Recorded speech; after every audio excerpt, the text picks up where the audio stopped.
This is Tim. We are D&E Miniature and Board Games. So Tim, today, man, I got this box in the mail from Moscow. So we have nuclear materials, and there's probably going to be a massive breach soon. You know, this could really kill my security clearance at work. I would think it would. I'm probably on some kind of watch list right now. Absolutely. Or it could just be the Kickstarter I backed, Swords and Bagpipes. Oh, okay. Well, let's hope that it's Swords and Bagpipes, because I don't need you to lose your job. Guess what it is? Not nuclear material. Well, we haven't completely opened the box yet.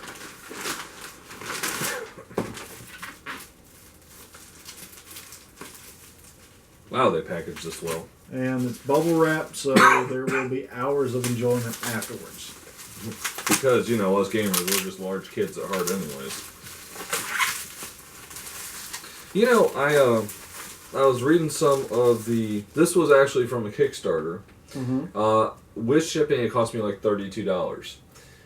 When I looked at it, I was like, wow, $29 for a board game that looks like something that the social drinker that has a beer like I do once every 6 months to 3 years. Yeah, I was going to say, it's more like years. Yeah. Could sit down, have a beer with friends, and play this.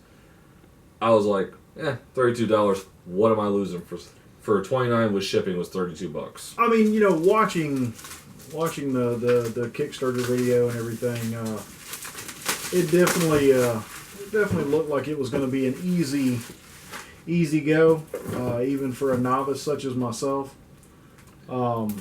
And not to mention the fact that it's it's Swords and Bagpipes, so it's based on Scottish independence, which in case you can't tell, I got a little vested in. So, first look, I do see the one complaint that some people had. The shipping, the boxes got damaged a little bit. Because obviously, they put it in one wrap of bubble wrap. So I got like a dent on the side. It's coming from Russia, Eric. I think I can live with the dent on the side. They don't have a lot of stuff over in Russia. Have you seen the place? It's kind of bleak. So first opening up, we get our rules of play. You know, honestly, I think there's like 6 pages. It's actually 19. It's a 20-page rule book. The back is the creation. We got some historical reference in here. Honestly, I think there's like about 7 pages of rules for this thing. Like I said, I mean, you know, watching the video on Kickstarter, it looked like it would be a very simplistic game.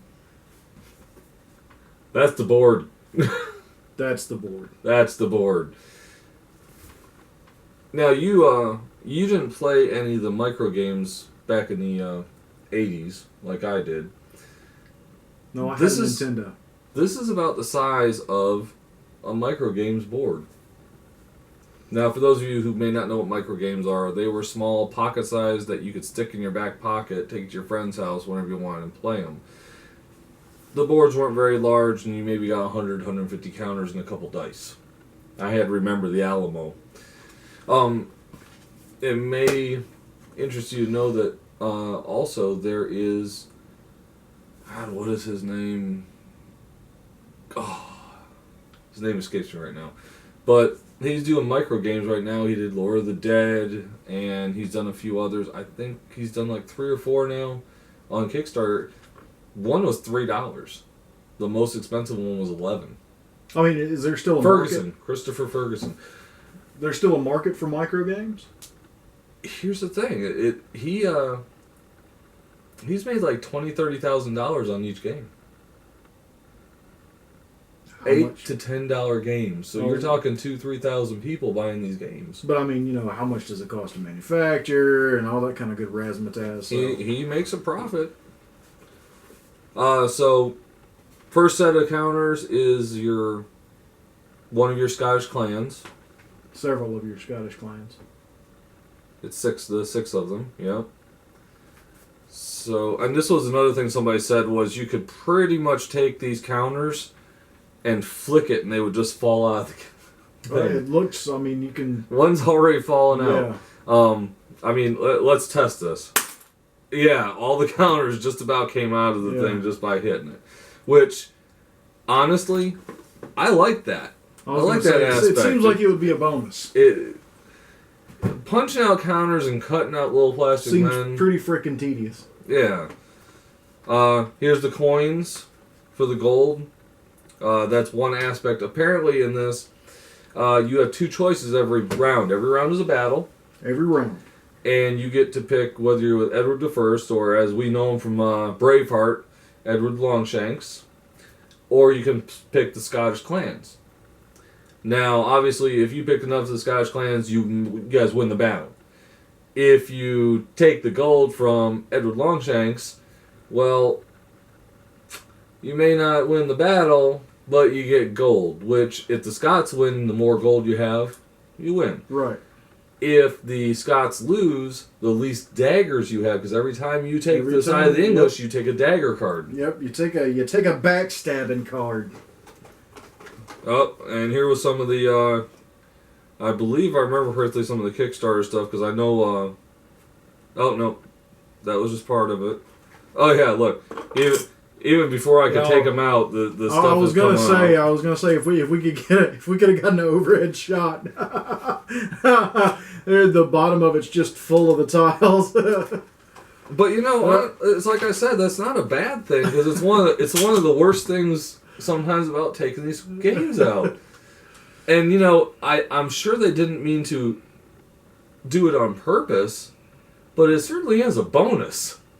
I mean, come on, you get to flick a piece of cardboard, and half the stuff comes off the sheets already. I could absolutely believe that would be helpful, because it can't be freaking fun to sit around and tap these things out all goddamn day. All right, so here's the dagger cards. And it's just what it says on when you draw one of these cards. Just by flicking through, it looks like one or two. I'm sure there's one with three, but I don't see it yet. You see that shows one dagger. So every time you side with England, yeah, you get the coinage, but you take one of these, and the more you have of these, the less chance you have of winning if England wins the game. Oh, they have I think this was one of these were some of the things that were just to do with Kickstarter. Spy Guild. Before placing your choice token, discard to peek at one choice token of another player. Monastery. Whenever you're a Scotland supporter and Scotland loses, get an additional one coin. Those aren't bad. No, and I think it's pretty cool because you everybody has to make their choice at the same time. So it's kind of a hidden choice. Right, you know, you've made your decision in your own mind, but everybody that's playing at this point will find out who you side with at the same time. So you get to see if everybody sides with Scotland or if you've got some folks that have sided with the English. So that seems pretty neat because you know right away who you can trust and who you can't. All right, now I think these were the expansions. Be honest with you, folks, this was running. I want to say it was running the same time as Black Plague from Zombicide. Yeah, Zombicide Black Plague. It's a rough run for anybody. I threw my money in this and I got charged $32 like a month later. But I know it did have some. It did get a lot of stretch goals because it was such a cheap game. A lot of people did the same thing I did. They jumped on board, they grabbed it, you know. Right. And I think this special dagger deck was one of them, where unlike the normal, you just get the dagger. Well, you know what? Let me just pick one of these out at random. If you were to grab this one, it gives you 2 dagger points, but it also says discard this card and draw another dagger card. Another one says, if the defeat's marker has reached the space with the skull, get 5 coinage. I mean, it's pretty interesting. Even though you've backstabbed the Scottish clans, you're kind of getting bonuses for doing it on top of the coins. It's like they say, the name of the game here is to, for Scotland, obviously win the battle and win your independence, but you still have to collect gold along the way. You've got to fund your... You gotta fund your armies. Right, you gotta fund your battles. Just like it says, a game about treachery, freedom, and power. It says it right on the front of the game. Right, so... Special alliance cards. And each one of these, the Kickstarter exclusive, the stretch goals, has a card with it, with the rules to go along with it. Well, that's good. So if you don't want to use it, well, you know what?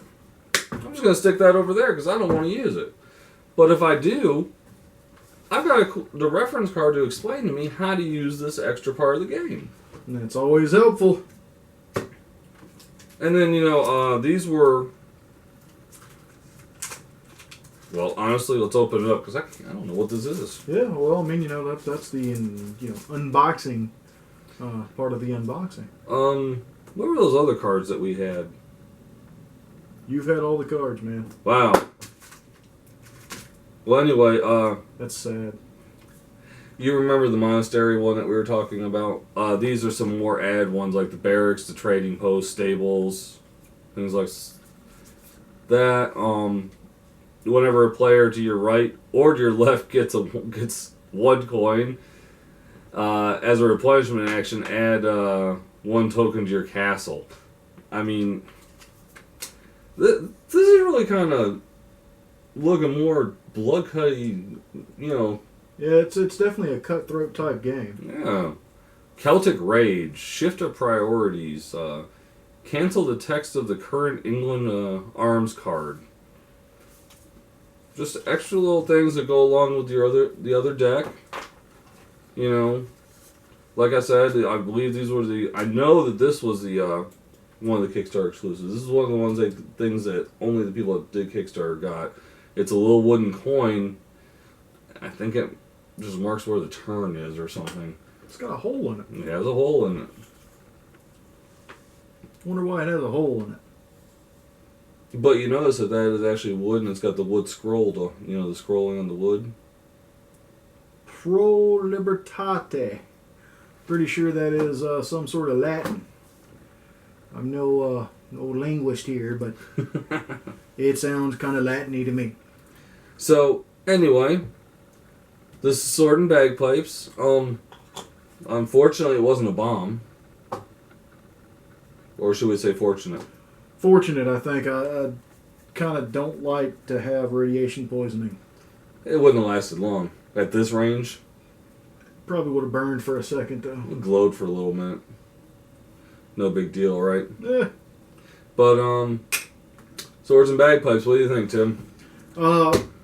It seems like it would be a quick learn, fun play, screw the English, so you can pretty much tell that I'm going to be Scotland every time.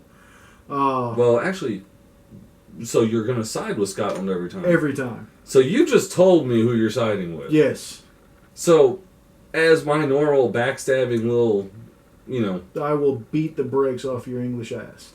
Well, that's fine. But who's going to have the coinage at the end?